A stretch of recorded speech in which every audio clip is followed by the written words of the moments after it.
All right. Good. Are we good to go? All right. Good evening and welcome to Futbol and Vivo on Club Deportes, show number 22. We air every Monday on clubdeportes.com. Be sure to follow us on Twitter at Futbol Austin. It's a very active Twitter page these days. Follow Club Deportes at Club Deportes. And for all the latest and greatest sports news and commentary, you got to visit the best website of all time. It's clubdeportes.com. I am your host, Eric McCoy, and I am joined by a man who has been chugging Monster energy drinks all day out of spite ever since the New York Red Bulls defeated his beloved Austin FC. It's David Alvarez. Hey, just yerba mate. Just yerba mate, no Monster energy. Just yerba mate, just to be in touch with the team. Yeah. That's true. Mate con vos. Mate con vos. Mate con vos, tú lo has dicho. You said it. Right. Well, you should be all fired up and ready to share some opinions. I will say they do need a Chilean guest for that, by the way. Just okay. Throw that. You're available. Yeah, I'm ready. Estamos listos. All right. I am also joined by a man with the fastest fingers on the Austin FC beat. It's Jorge Chavez, the multilingual, multi-talented Jorge Chavez. I do it in 2 languages. I tweet in 2 Awesome job. That is correct. All right, guys. Well, it is a little bit of a somber show this week. It's interesting. We didn't have a show for about a good month and a half. Yeah. And Austin FC didn't lose a single match during that time. Right. We come back with a show. Austin FC lose the very next match that they play. Yeah. So let's go ahead and not waste any time to it. Austin FC, they have pressing issues. And more specifically, playing through the press issues as they fell to an error-filled 4-3 defeat against the New York Red Bulls on Sunday night at Q2 Stadium. Let's start with you, Jorge. I think Jerry is going to be firing up the highlights here in just a second, but let's kick things off with a question. What went wrong? I think it's just... There's the highlights really quick. Yeah.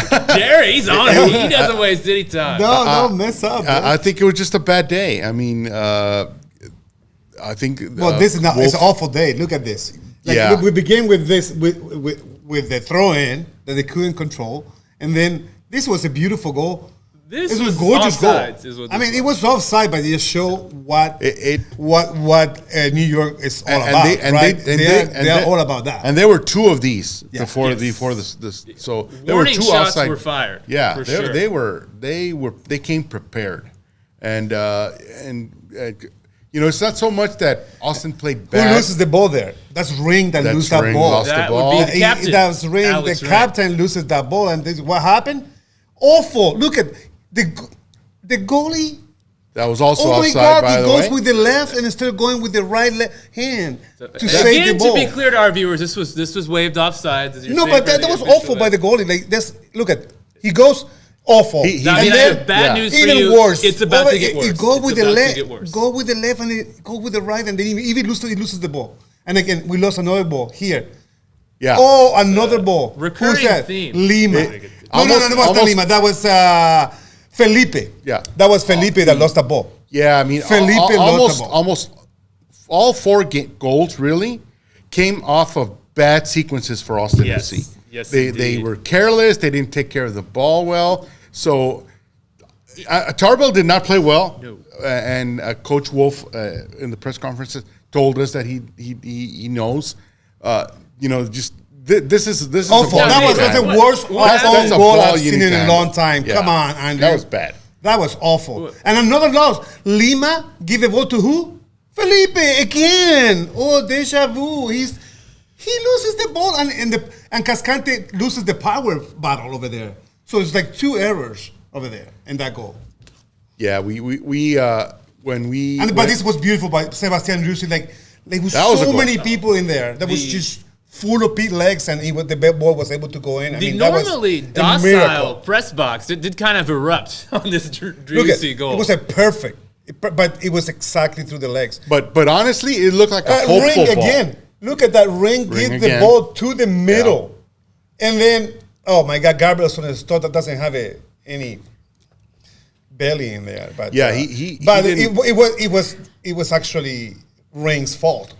Absolutely. he started off Spring's the fault. sequence. Started with Ring there, absolutely. And again, who lost the ball again- there? That was Cascante. Cascante lost the header, and then Gallagher lost the second header. So you have two guys losing the headers there against big guys. Sounds familiar. Yeah, I mean, so it looked bleak, and it was bleak. like Cascante was looking backwards. He He was, did not follow the- he didn't they follow the weren't ball. they weren't positioned very well for the most part, I think.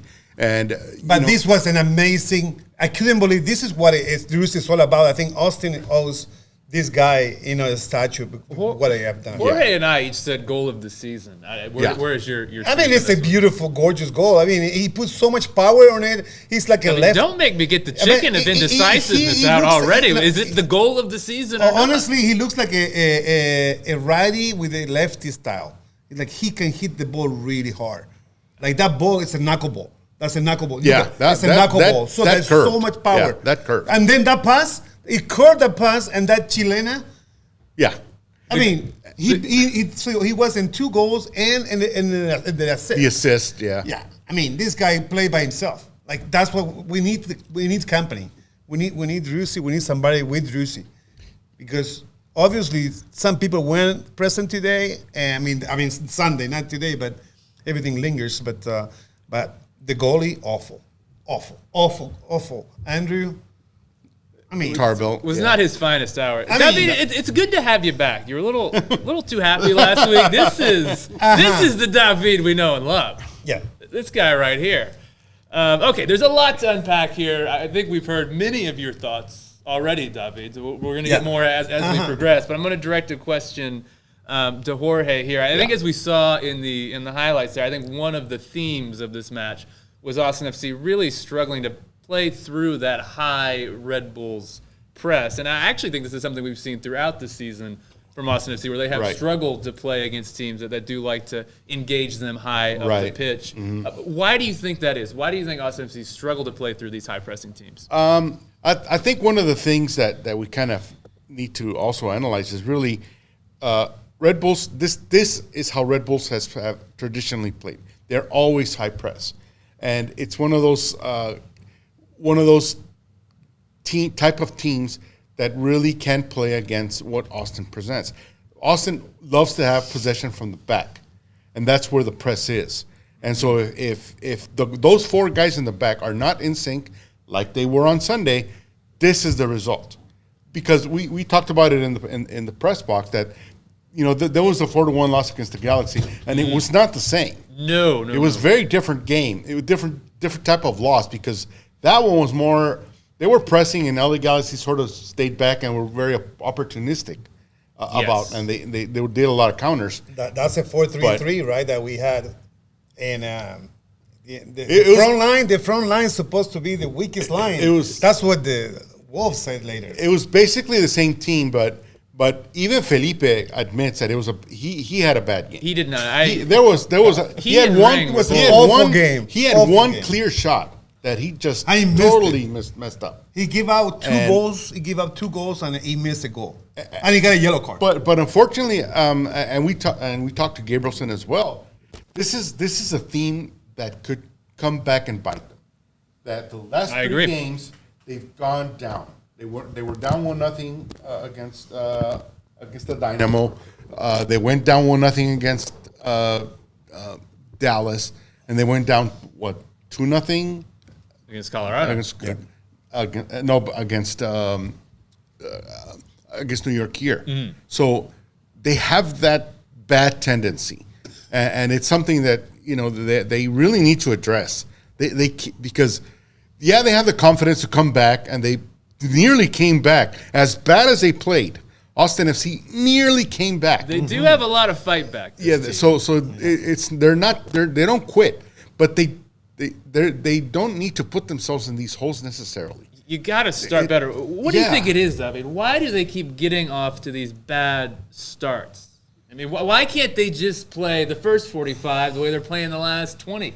I mean, that would be. I mean, if I would be a coach, I mean, You are a coach, David. That's why we ask you. That's why I asked you. Well, I gotta Thought tell had you, some I mean, answers. Wolff said when we needed to work with. He said that they didn't work very well during the pre-game, right? That they just something was not working on the practices. And you've been critical of that in the past. You Yeah, have said yeah, you don't like how the team and they knew prepares he knew before everybody knew matches. how the Red Bulls would play. You said it. Yeah. Everybody knew how they play, and they play how it's most uncomfortable to us because they play like we play, right?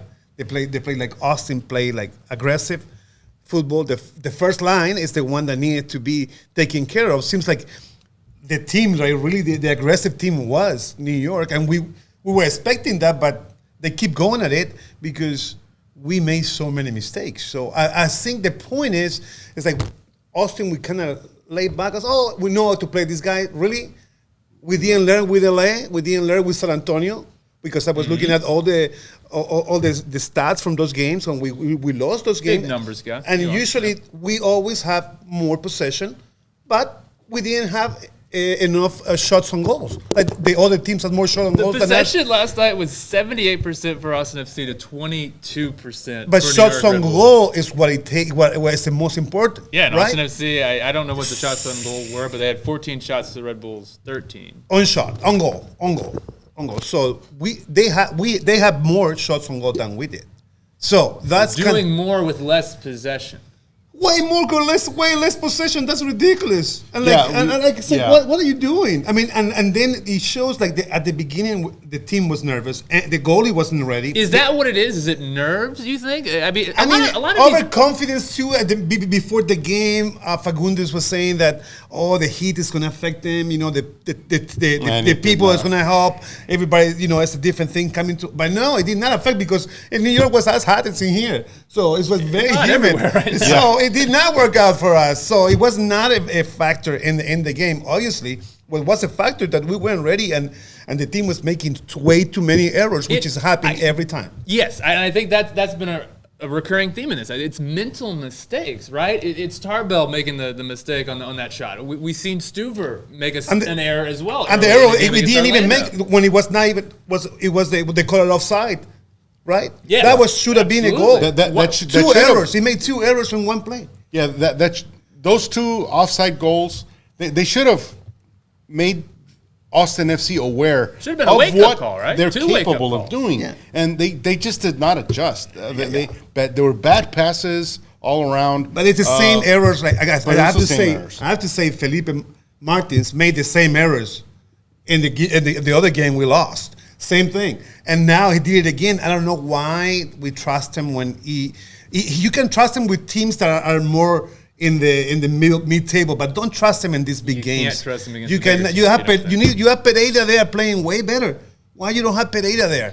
That is a good question. And that's well. And actually, it was addressed in the press conference. Phil West from the Striker did ask Josh Wolff directly, why did Danny Pereira not start? His dribbling ability seems like something that would be of great use against a team that's wanting to press high like the Red Bulls. Yeah. Right. And I actually thought Pereira came on in the second half, and we saw that. We saw his dribbling help Austin FC get higher up the pitch than what we were seeing in the first half. But Wolff seemed to suggest that it was just too congested. And that Pereira, it wasn't quite his game. I actually disagree with Wolff on that. It sounds like you disagree with that as well, Jorge. Yeah, Pereira clearly should have started because one thing that you noted as well is that the starting age, the average age of the starter lineup for NYCFC was 20. Like 22. 22? Yeah, 22 so, and a half years old. Going back to what we were talking about the heat affecting the team, youth counteracts that kind of stuff. Yeah, Danny Pereira quite a bit younger than Felipe Martins. They did not look like they were winded at all. No, and they were so fast. They were That is fast. the fastest Yes. team I have seen at Q2 Right. this season. And so I think Pereira would. Yeah, Yes, I think indeed. A lot of Red Pereira Bulls. would have helped because let's be honest, Felipe does not have the speed to be a starter anymore. Love the guy, and he brings a lot of passion. Yeah. but I don't he's a disagree. Two substitute errors. guy. I mean, 2 errors. Huge errors. Not to he say that didn't miss Pereira one, wouldn't and have then he made got the a same yellow errors. card. And Yeah. same thing with Abacata. He made he got a yellow card too, and he made 2 errors too. So Yeah, it was Ring, And Alex Ring. they were I'm talking about clearly- Alex Ring had a tough game. The other thing I would say is, like you said, 4-3-3. Why not in a game where the Red Bulls are going to congest the midfield? And Wolff said that. He knew they were going to congest the midfield. Right. Why not play with like a double pivot? Why not play with Pereira and Ring both sitting deeper to help you make some passes around that high Right. press? I think that would have been a possible solution. The other thing I want to bring up, I mentioned this to you, Jorge, in the press box. I want to get your thoughts on this, David. I think one of the issues this Austin FC team has when facing a team that's looking to engage them high up the pitch is they don't have forwards making those direct runs in behind the defense to help stretch that defense and help kind of loosen up that compactness. A team that wants to press wants to keep very compact. And if you can make runs in behind those defenders, that drags those defenders back. It creates space underneath. It gives you an outlet for your center backs, your defensive midfielders to help play the ball over the top to get you out of some of that pressure, so you're not having to play those bad passes right in the middle of the pitch where you're losing the ball and getting hit back on the counter. Do you think Austin FC really need a forward, dare I say, a Timo Werner type forward that can stretch the line, run in behind the back line of some of these opposition teams? Do you think that's something this team lacks? Because Rudy was not doing that. Fagundes wasn't doing that. Owen Wolff, poor Owen Wolff. This was not his game. it was He one not of so much of his anything worst last night. games, Well, to be honest. that's what that's what his dad said, right? It's like the first line wasn't there. But I think, you can say that, but you see who can does those crosses. Like the only person that does everything that's a goal, and that's also the crosses is Drusi, right? I have no complaints about Drusi. No, but I'm talking about the front. But we three. don't have like what I'm saying is like Drusi is such a big part of the team right now, and I have to say Fagundes. I watched the highlights from previous game. Fagundes ran way harder than he did on Sunday. Fagundes, it looks like a tired man. Like He before, looked- I he saw looks- him running yeah. so hard in the game against LA, and because I watched the He's highlight. always one of the hardest He was working running players. hard, Yeah, but I didn't see him coming back this time around. I mean, and he make an error too. The first goal was he gave out the goal, and he didn't even run harder to get it back. So we have to see. There's a lot of people responsible, and it's mostly as the team. I mean, we can talk about who might come, who might not come. I mean, Cecilio's done. We talk about it. I don't know if we need to talk more about Cecilio, Probably but I won the bet after that, so he did not score 6 goals. Only to you Yeah, did you- win the you- bet. Bit of a technicality, but you But- did win. You did win. He did not. Yeah, I never liked the guy. So I thought it was as Pochettino they were like putting the team down. So Yes, once they're out, for me, it's very happy. But the team itself, we need some help. We definitely need some help because we cannot play. It's the third time we play these type of teams and we lose. Like, and then also what you were saying, it's so important that they always score first on us. Yeah, What? I mean, we need to do something about it. I mean, it's not 1, 2, 3, 4. How many games? 5 or 6 games. Yeah. Well, you need to have a real plan, right? I don't know where it is. I mean, and Gallagher addressed this as well, that they really need, I mean, not Gallagher, Gabrielson addressed this as well, that they really need to find a way to stop doing that, to stop putting themselves behind. Yeah. Because that just puts pressure to come back. And after a while, there's going to be a game like this where you just can't come back. Yeah. Excuse me. And I mean, it was amazing. The effort. I mean, the people, it was beautiful to see 7 goals. It in was a an incredible game. It This was was the most entertained I've been. It was a fun game. all season. That was an absolutely fantastic game. I want to bring up something else. I thought this was interesting. I asked what I kind of thought was a bit of a throwaway question to John Gallagher, just saying, was this the toughest press that your team has faced all season? And what Gallagher said actually that was interesting, and I want to get your thoughts in particular, David. I want to get your coach's eye to just kind of peer in at this response from Gallagher here. Gallagher said it was strange because they pressed in certain moments. They sat back for the majority of the game, which is interesting because, I mean, most of the other points in the press conference and up to this point on our show here, we've been talking about the high press, aggressive press. But I think kind of looking back, as we saw on those highlights, that front line of the Red Bulls weren't necessarily right in the face of Austin FC's defenders. A lot of this was kind of unforced errors, dare I say, mistakes So it's kind of becoming full unforced circle. errors. Would you say that is correct? Yeah, There's a lot of Austin FC just kind of shooting themselves in the foot, It and not was that. necessarily. I mean, I something recorded. the Red Bulls I were watch doing? every single goal. Every single goal, you have a couple of responsible people on Austin FC. Every single goal, and even the goals that were called offside too, because I will count those as errors too. The errors that those goals, because it showed like they're lucky. They Lucky even that it scored was 2 more offside. goals, like with barely offside. Really, goals were beautiful. Because it showed the same sort of pressure that we're using from the beginning. And most of the possession they have, it was the first half, right? In the first half. And then the second half, Austin took over. But they will still have chances, and then we still have some saves. So they were always dangerous. What it means, like, they don't have the ball very long, but they're very effective with it. Very effective. Yeah, I mean. And they can run. They ran and they played like the Red And Bull. they took advantage. I mean, they did not waste any. They could have scored more goals. It could have been harder. I got a question for you guys. How many passes do you think the Red Bulls completed last night? We'll ask you, David. Well, less than Austin, for sure. Austin FC completed 437 passes last night. How many do you think the Red Bulls completed? Like half of them. Half of them. You got to go a lot lower than that. Yeah. Really? Yeah. Less than half. Yeah. Yeah, less than half. 100? 80. 80 passes is all the New York Red Bulls completed. That just last goes night. to show who Effect- passed the ball to them. I pulled It was up Austin on FC. MLSsoccer.com. They have a feature where you can actually look at a pass map of the teams after the game. It shows like the most, frequently, utilized passing connections between players on the pitch. And for the Red Bulls, it's just like 2 lines is all it is. It was hilarious. Yeah, That two. just solidified But it was what- easy because it was a pass from the defense. It was just a pass from our defense to them. Yeah, They those touched don't count. 2 touches. That was 2 touches. So what I'm going to call this, David, I think you'll like this. I'm going to call here we got the stats right here. Okay, so apparently Jerry's proving me wrong. It's showing 151. I think that might be passes attempted. I think that might be passes attempted because MLSsoccer.com, it was very late by the time I got home, but I'm pretty sure it was just 80 passes. But the other stat that's really important, I think, is the yellow cards. Like every other game that we were talking about, they play the same way. They always play like that. They have less possession. They have a more effective shot on target, but they commit more fouls and get more yellow cards. That's what they play against Austin. Do you like this brand of football, David? I love it. You love this. I love this, it. 21% possession, very direct fouls. Josh Wolff. Efficiency.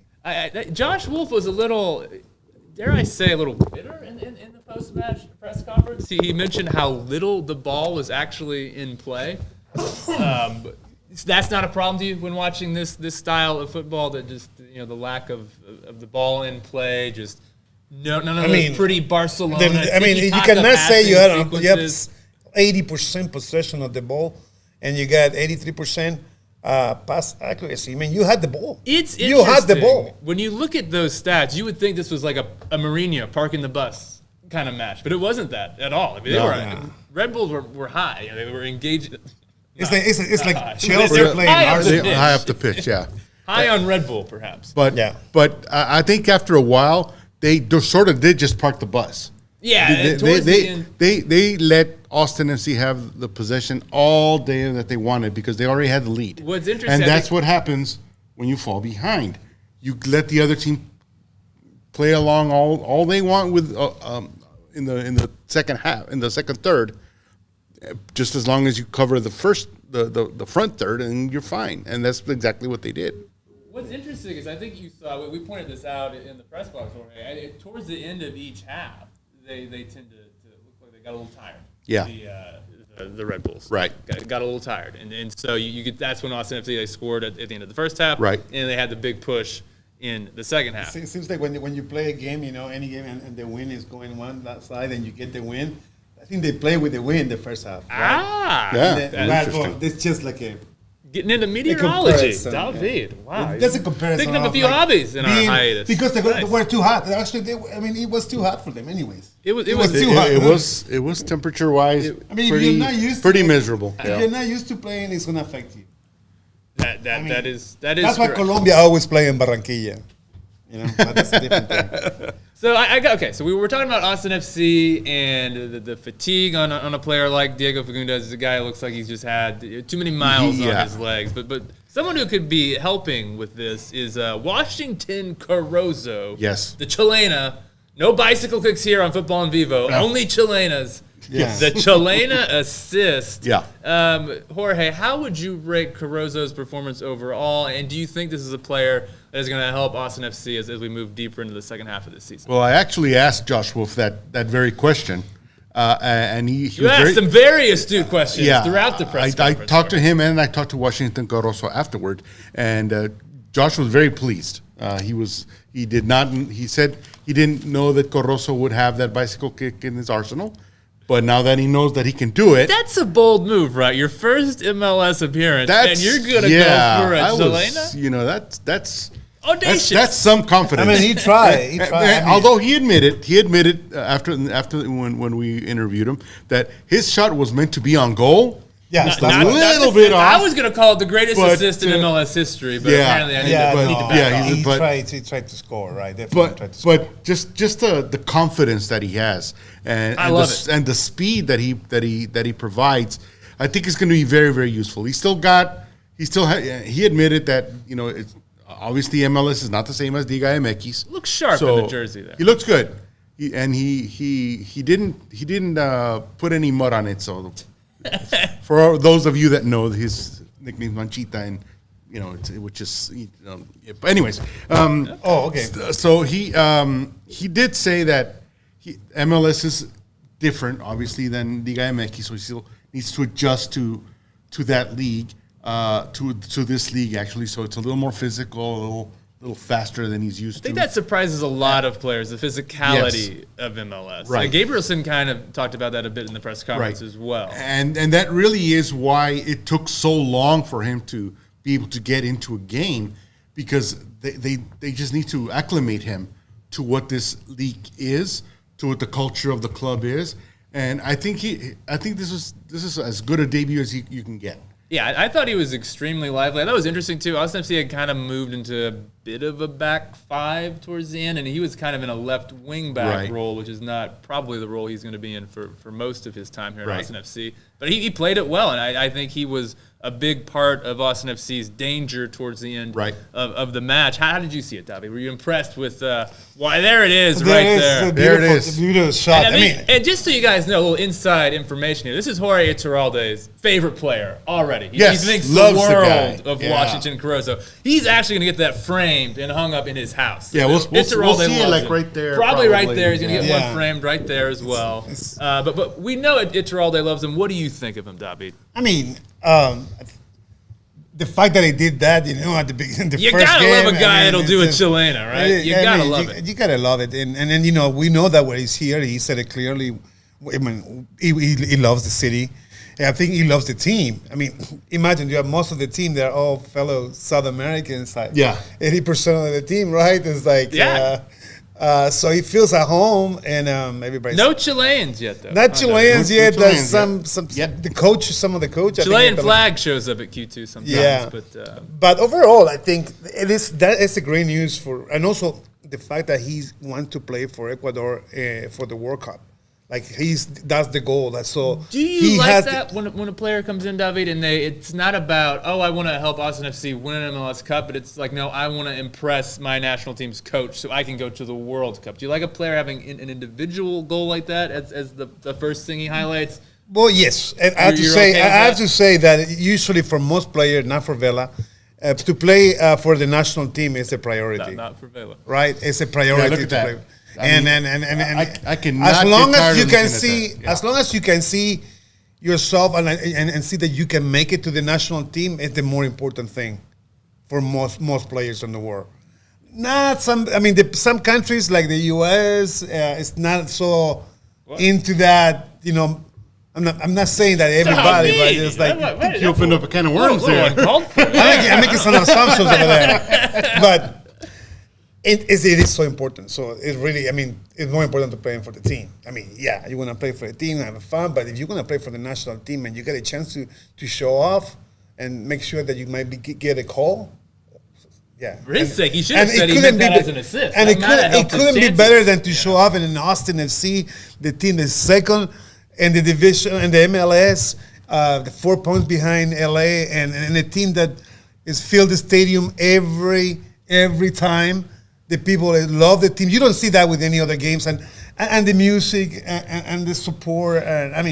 And it's Austin, man. So the happy David has returned. I guess as the table. If you come to Austin, come on, you come to paradise. Okay, so that Jerry just flashed the table right there. After the match, okay, so Austin FC are still looks like 11 points clear of that playoff line, that 7th position right there. Right. 12 matches left to play. I was looking at 538 last night after I got home, and they had Austin FC at 99% odds to make the postseason. Right. Jorge, is that about how you see it? We shouldn't be concerned about Austin FC falling below the playoff line. I this is don't for see sure Austin team. FC losing 12 straight games, if that's what you're asking. No, I'm not saying lose 12 straight games, but I'm saying potentially tumble. I don't know. Jerry, if you could put that table back up, I just want to point out. Yeah. Okay, you see Portland there in 8th, Seattle in 9th. I can almost guarantee you those teams are going to be in the postseason. I think they will jump ahead of that 7th position. And so, I mean, 2 teams are going to be out. Yeah. I don't think one of them will be Austin, and it sounds like you don't either. David, what are your thoughts on this? Austin FC for sure a playoff team, 99% odds. 99% for sure we make it. So just like Rajoni, 99%. Yeah, I mean, looking at, exactly what you want to hear. to in a minute. I mean, honestly, like last time, I mean, it's just we had a really bad. Well, we have just a bad game, and I think we need to learn from it.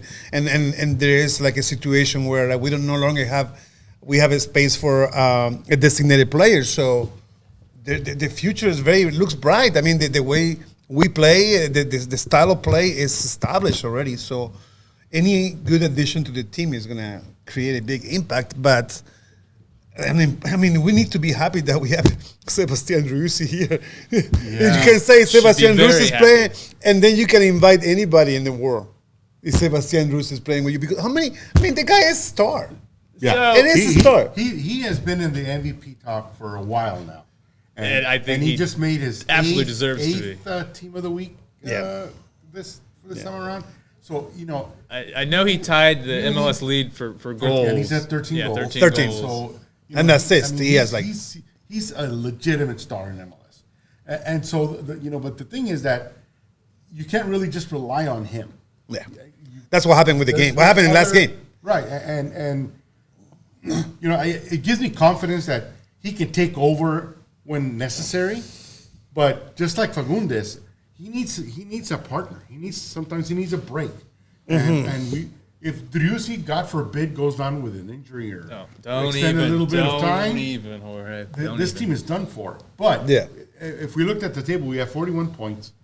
I read somewhere, or we may have even mentioned it ourselves, that I think 48 points is the threshold of where of the points minimum needed to get probably to a playoff spot.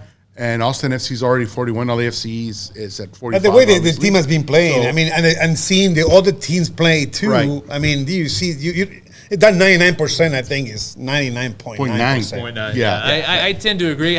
So I was a little concerned after this game because it was not a good performance. But so I was looking more negatively. But how about let's look the other direction, up? Are Austin FC Supporters Shield contenders?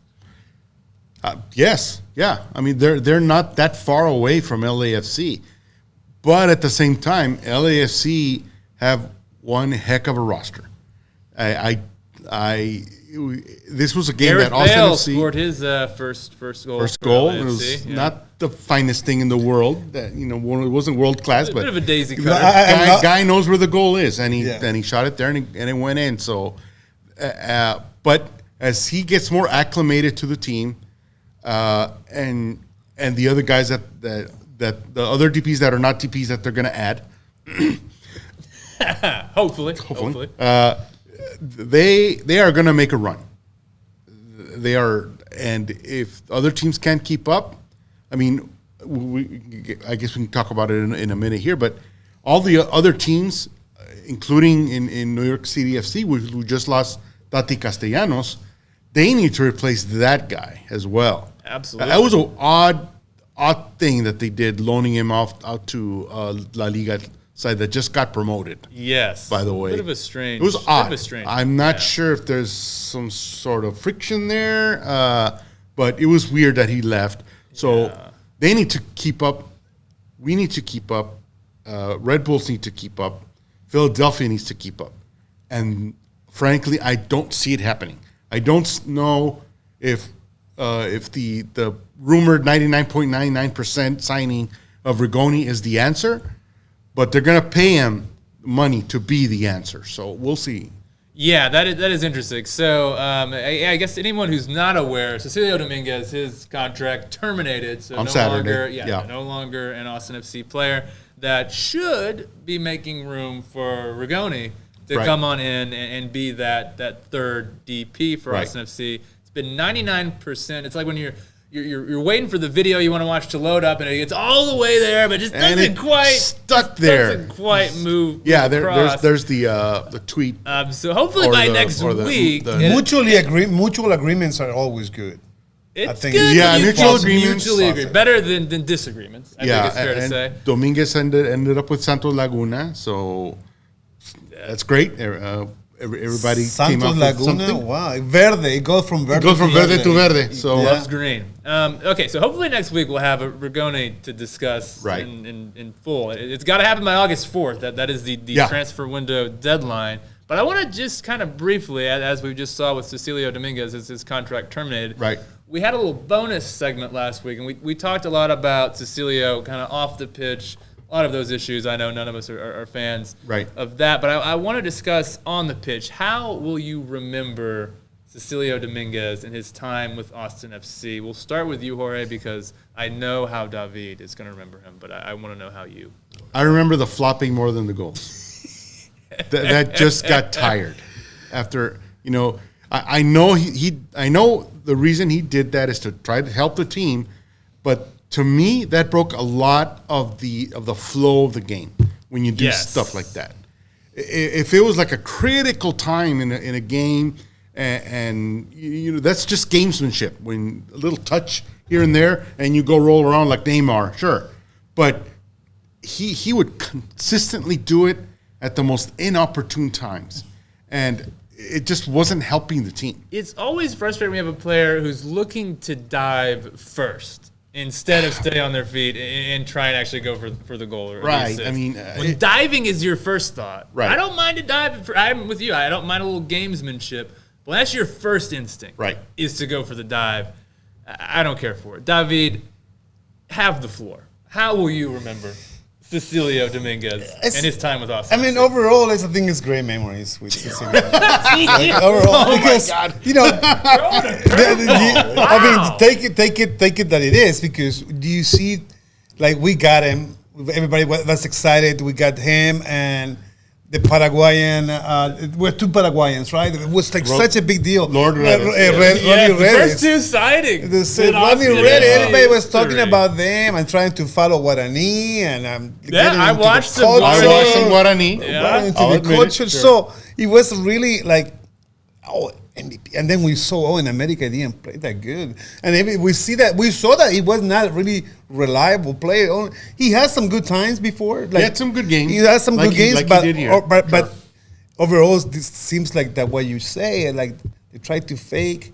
And it's not, he didn't even do a good job like, Messi or Neymar, right? That they do a very good job at faking it, right? Right. You got to do a good job, too. And I did not just jump. That's a problem. If you do that, you're trying to look for a foul that's not there, at least do a good job. Like he didn't do a good job. Everybody knew. That's the problem, is that's the root of the problem. It seems like that was school of diving. But it was more like it was like something beyond that, right? That shows something that he had trouble, like making judgment, like making the correct judgment. Overall, it seems to be shows to common theme in his life. Yeah, a common theme in his life. And then, but what I say when it's good, it showed like the team was able to see that it was sort of like a test for the entire team, for the players, for the front office, and also for the supporters. Like, what do you do with it? And the way the supporters deal with it, I think it was the correct way to do so. And I thought it was an example for others supporters, and others team to have such an influence. Like, the supporters took, and I think that's why I see it as a positive, because also we learn from the experience. We need to do much more careful when you try to get somebody in that position to the team. So that's what I'm saying. Is we're learning, and since he's gone, and Pochettino is gone, which is another person I never liked, seems like way better. So that's what I'm thinking it's really good for us. So we're learning from the mistakes. Yeah, as I think I said in that bonus section last week, I think it would have just been such a huge risk if you tried to reintegrate him into this team. Yeah, it does seem to have a very positive, right. Strong camaraderie to try and reintroduce Cecilio to that. It would have affected the team, I think, and it created divisions. It created divisions, and I think. Probably from the beginning of his career, the reason he probably did a lot of the diving and theatrics is because he was trying to compensate, because he was the guy. Up until Driussi showed up and late in the season last year, he wore the number 10. Yeah. And I think it was honestly too much pressure for him. It was a new league. He's not mentally ready. He was never mentally ready. So just not being able to speak English. That must have been something difficult for the coaching staff to try to tell him what to do. And so, I don't know about which is odd, because Driussi doesn't seem to have a problem with it. And so he had a problem with the people speaking English to him? No, he doesn't have a problem, because he doesn't. He's understanding what's going on. Many problems at all. Cecilio didn't seem to click. But Cecilio speaks 2 languages too. He speaks Guarani and in Spanish too. So it should be know about languages. So but regardless of that communication issue, once Driussi showed up, he was a different guy, and he tried to still be someone that could help the team. And in his mindset, diving was the way he was going to help the team. You think he may have been a little perhaps jealous of Driussi kind of stealing his thunder? I think so. Now Driussi's the guy. Yeah. He's like, hey, wait, I'm supposed to be the guy. Right. Okay. He was never the guy. And unfortunately for Cecilio, I think he tried to compensate his lack of talent with the diving, the theatrics, the arguing with the referees, all that kind of stuff. But it just doesn't work that well in MLS. It works fine. I mean, we've all seen Libertadores matches. They get into it down in South America, absolutely. In Mexico, in Central America. It's the way they play, but it doesn't always translate well to MLS. From what I've seen, it doesn't the diving stuff, the gamesmanship doesn't translate all that well. I mean, yes, everything has a context, Yeah, that's true. I really liked what Jorge Chavez said during our segment last week. And it was, Cecilio, a lonely guy. And that's kind of how I will remember him. During these moments where he's gone down and he's complaining to the referee, and it's just him and his teammates aren't there with him. Like, he's just like, you're on your own, dude, trying to argue this foul. You're on your own. We're not really with you on this. And just that of a lonely, isolated figure. So I think that is how I will remember Cecilio. Yeah. Well, okay. We got I got a couple more things here before we cut away. Let's talk about the next match. Yeah. Sporting Kansas City. Right. Coming up. It's going to be in Kansas City, 7:30 on Saturday.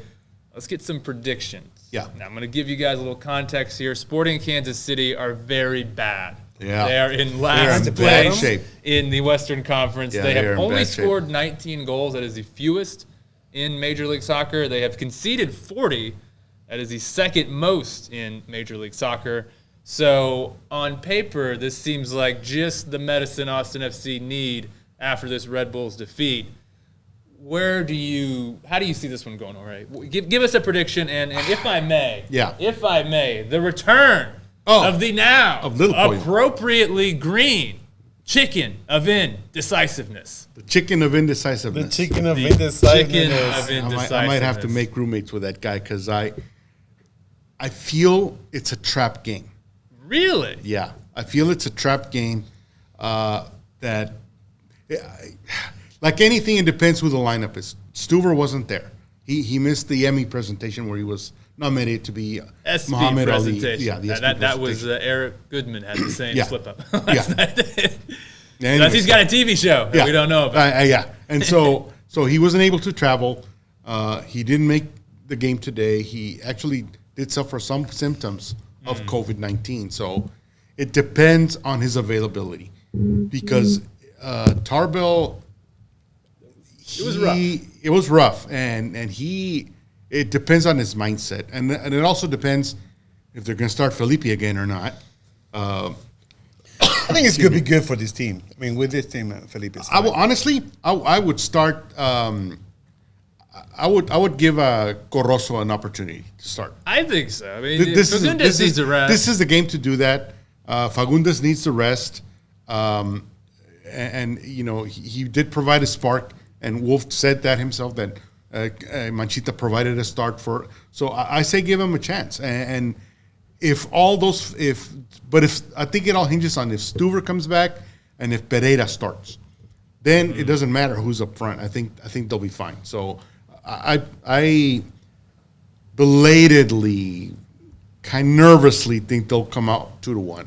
Okay, a lot of ifs in there. A little indecisive for Lot my of liking, but I indecisive. want to hear what David has to say. This is usually your best friend right here. Yeah, David. I'm very indecisive. You're usually the one getting this guy right here. I know. But right now it's looking like it might go to Jorge. So what is your take? Who wins Austin FC at Sporting Kansas City, 7:30 Saturday night? I mean, unless there's a big tornado over there. He thinks Whoa! Kansas City is like Tornado Alley, right? It is. Tornado Alley. Anyways, but I think Austin is going to get back. And I think Felipe Martins, it is a player to play with this type of teams, not with like LA or any of the LA teams or any of the New York lesser teams. teams. The lesser teams. Yeah, exactly. I think he needs to take a little. He can play. He can play. It's fine. But I think the goalie, is going to be the key. I mean, we need to get the you guys might confidence. be right about that. Yeah, I don't know how comfortable I The feel confidence about in the goalie is so important, or you have to have somebody else because I mean, the guy like scored a beautiful own goal. I mean, sorry, Andrew, beautiful. but Beautiful is not how I would I mean, describe it. beautifully like it was like. And I know- It's not himself. beautiful. It's like how So- awful could be. Like usually in the Spanish TV, you have the awful, the oso. Yeah, the biggest the osos, yes. That's the biggest oso. That I've is seen a- in that a was a long clear time. oso, yeah. A huge oso. So it depends on that, but I think we're gonna get back. I think we're gonna beat that team 3-1, 3-1, and but need to be some changes need to be done.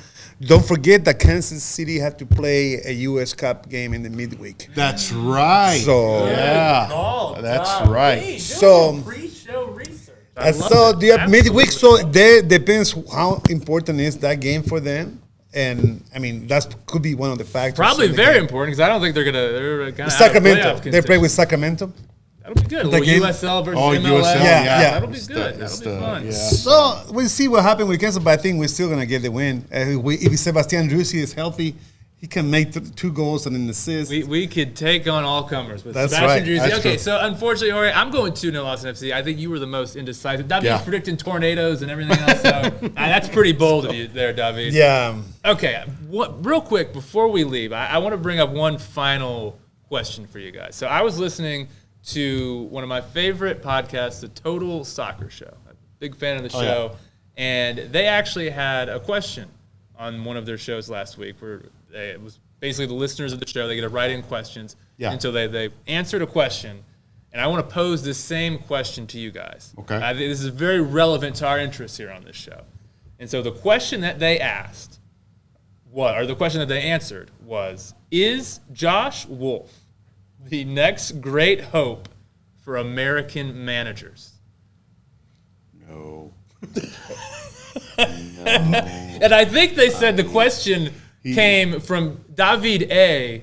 in Austin, Texas. Wonder who that's that a could question. be. Wonder who that Well, could be. I have to say that I'm very impressed with the answer that he has every time. He definitely got me today. I had to research first line, second line, as I never heard those terms before. Like, okay, You've ever heard first no, line, I did, second I did, line? but like, how he's talking about, the way he talks, I think he's really insightful in the press conference. Yeah. When you ask him a good question, as people like Jorge he do, he gives you a good answer. He's ready to answer any question, and I kind of you want to have more challenge for him, like this is the time to challenge. Next press conference, you can't be afraid of the big bad wolf. you got to ask him. No, you got to just go right in and ask him. I'm going to ask him if he win the game. No, I was like, I want to see you ask him questions when they lose a game. That's the version of David Alvarez I want to see in the press conference. Yeah. Now, I will not exactly change my mind. Won't, yeah, but he won't. But if he's the future national team coach, he was basically assistant to Greg Berhalter. Yeah. So if they hire him, it's going to be the same type of tactics, same type of lineups. So usually it depends on how well the U.S. national team does in this World Cup. Yes. If they get to the semis, I think Greg Berhalter stays, and then for the 26 World Cup, after that he'll retire. It's very odd, very rare for a national team coach to be that long of the coach for the team. So if they want to make a change, it just depends on the powers that be. If they want to make a radical change and change the whole scheme and from the top to bottom, or sort of maintain the status quo. And if they want to do that, then Josh Wolff would probably be as good enough a coach to kind of maintain that rhythm, because he's like a Greg Berhalter too. Same tactics, same everything. Yeah. So I think you bring up a really interesting point, because I think if Berhalter does well, I don't see him leaving all that soon. I think he'll probably stay on through 2026, and who knows where Wolff will be at that point in his career. And if Berhalter does not do well in 2022 in Qatar, you might just want to change directions. And I think that close association that Wolff has with Berhalter would hurt him then in that situation. And one other small caveat that we could talk about is, Josh Wolff has two sons that have both been already called up to the youth national teams. So they're very, very good, Tyler and Owen Wolff. So by the time that those decisions come along, Wolff has just signed a contract also this year until 2025, which is just before the World Cup. You celebrated on this very show. Yeah, we celebrated on the show. Yeah. So could be. I mean, there are already calls of nepotism against Wolff now for starting Owen. I dismiss that. Owen, I think, has earned his playing time. I think on merit. he's pleased. He's not the only one that makes the decisions. Way better than Hosen. He's started ahead of Hosen, so there's that. Had more playing time than Hosen. So, but obviously, it's a much bigger stage when you talk about the men's national team. It also depends where Owen Wolff ends up, where Tyler Wolff ends up. So there's a lot of things that can happen until 2025. Yes. So most of now, what about this though? I want to ask you this, David. Okay. Could it be? We were talking about the U.S. men's national team, but what about like the Jesse Marsh coaching path, where you go to Europe and coach club soccer in Europe? Yeah. Could you see Josh Wolff take that path?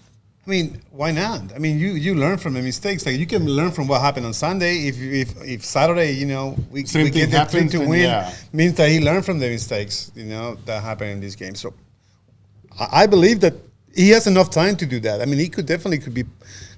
I mean, he knows what to say. He knows. At least he doesn't get, like many coaches, they cannot talk to the press. I mean, he's very engaging. He doesn't have a problem with it. Doesn't have any scared problem of someone that this particular media doesn't really, but sort of looks many he sort of deflates a little bit. But we have to others, he's very, very friendly. Yeah, but overall, like his style of play, it's a 4-3-3. It's something attractive. People want to see that type of game, and if you have the right players and you make the right decision, if you have a cohesive institution, behind you, I mean, but the results of everything. And if he needs to, like last year, he should not have been. I mean, for me, I saw he should not have be in the team because it is so bad. But they give him another chance, and he's come back as a Phoenix, Phoenix Rising. Yeah, Phoenix Phoenix Rising. He came back and he's doing a great job right now. So why not? He could be in the David, World could Cup. you imagine after that first season that instead of Austin FC firing Josh Wolff actually leaves Austin FC to go coach a Premier League team or something? I don't know if that will. I don't think that will happen. I mean, we're playing too much with the variables right now. That thing might happen with them, but yeah, it's really helpful for any national team to have a coach that coach in Europe. If you have the Europe experience, you have much more higher chances to be successful in the World Cup, which is the bottom line. That's why keeping an eye on Jesse Marsch. Yes, that's going to be interesting this season. I will be keeping an eye because he's an American coach. You got Tyler Adams, Aronson as well. Brendan Aronson in there. I think he's also going to bring in. And also the U.S. has so much talent. Like we never have. Like to be honest, like the MLS not too long ago, I would say 4 years ago, it's like nobody really cared that much. But the MLS nowadays is the MLS and the U.S. is apologies to have players fans. all over Europe. Opinions of David, over 20 players over in Europe. More U.S. players are in Europe than Mexican players are. So it's a huge step. Like the U.S. soccer has gone. It's part of the elite now. The U.S. is part of the elite of football. I think that is interesting. Like, it's difficult to say. Like, what in 5-10 years will be the perception of American coaches, American players globally? I think if you go back 5-10 years, it would not have been good. No, I think right now it's better. But I mean, yeah, like you were saying, Jorge. I think Jesse Marsch in Leeds this season. It's such a big deal, like how that team plays. Like if they end up getting relegated, I think that's really going to hurt the perception of Americans globally. There's so many coming up. I think the fact that he's there, it just shows. Like if you don't have Chile, they only have one coach, Pellegrini, and that's it. It's the only one that have experience in that's it. That has done anything. That's over. One. And then the U.S. can say, oh, we have all these coaches coming up. Because even in South America, it's a big issue that most of the coaches are Argentinians. That is true. You don't have Peruvian coaches. You have some Colombians. And Brazilians, of course. But Argentinians really dominate, especially the Mexican League. Yeah. So I will. I love you, but I will say that in 10 years, MLS will surpass Liga MX. 10 years. You think it'll take 10 years? The only thing 10 years. That's a long time. That's too long. The only thing that will help that though is that if they get rid of the DP, you have to do that. You gotta get rid of that. Because got rid of what? Of VP. Yeah, because you should be able to sign whoever you want to sign if you have the money. That's the key. But that will create issues because your LAFCs, your Galaxies, your NYCFCs, the ones that have backing from Man City or whoever, they're going to be the ones that sign all these players, and everybody else is going to have some scraps. Because I saw a statistic somewhere where in the last 20 years, the